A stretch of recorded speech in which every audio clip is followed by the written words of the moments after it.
Hi friends, मी स्नेहल। आज मी तुमच्यासाठी एक नवीन रेसिपी घेऊन आली आहे। तुम्हाला आवाजावरूनच कळलं असेल की किती कुरकुरीत, टेस्टी, मस्त असे बोंबील लॉलीपॉप आपण आज बनवणार आहोत।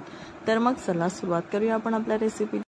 तर इथे मी बोंबील स्वच्छ धुवून एका बोंबलाचे 2 ते 3 भाग करून घेतलेले आहे व मध्ये चीर पाडलेली आहे। तसेच आता आपण त्यामध्ये अद्रक लसणाची पेस्ट, अर्धा लिंबाचा रस, हळद, घरचा लाल तिखट मसाला, चवीपुरतं मीठ, एक अंड आणि फूड कलर ऑप्शनल आहे।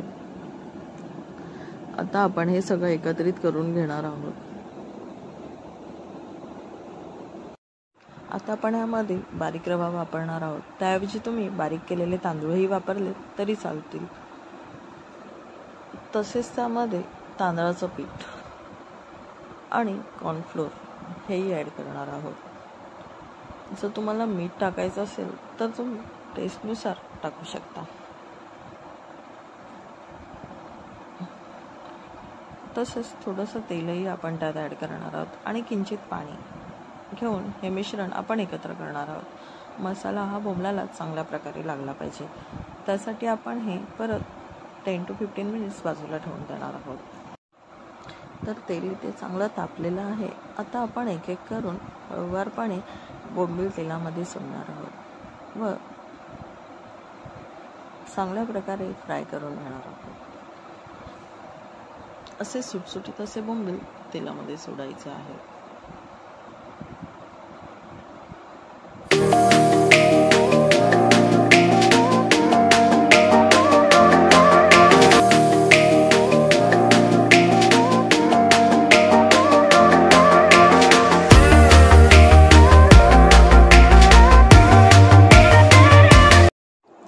तर तुम्हाला बघूनच कळत असेल की कुरकुरीत असे बोंबील लॉलीपॉप चांगल्या प्रकारे फ्राय झालेले आहे। तर तुम्ही पण ही रेसिपी नक्की ट्राय करा। खूप मस्त असे कुरकुरीत फ्राय झालेले आहे। तर तुम्ही पण घरच्या घरी नक्की ट्राय करा व मला कमेंट बॉक्समध्ये नक्की कळवा। आणि माझ्या चॅनलला सबस्क्राईब केलं नसेल तर नक्की सबस्क्राईब करा, आपल्या फ्रेंड्सना शेअर करा आणि लाईक करायला विसरू नका।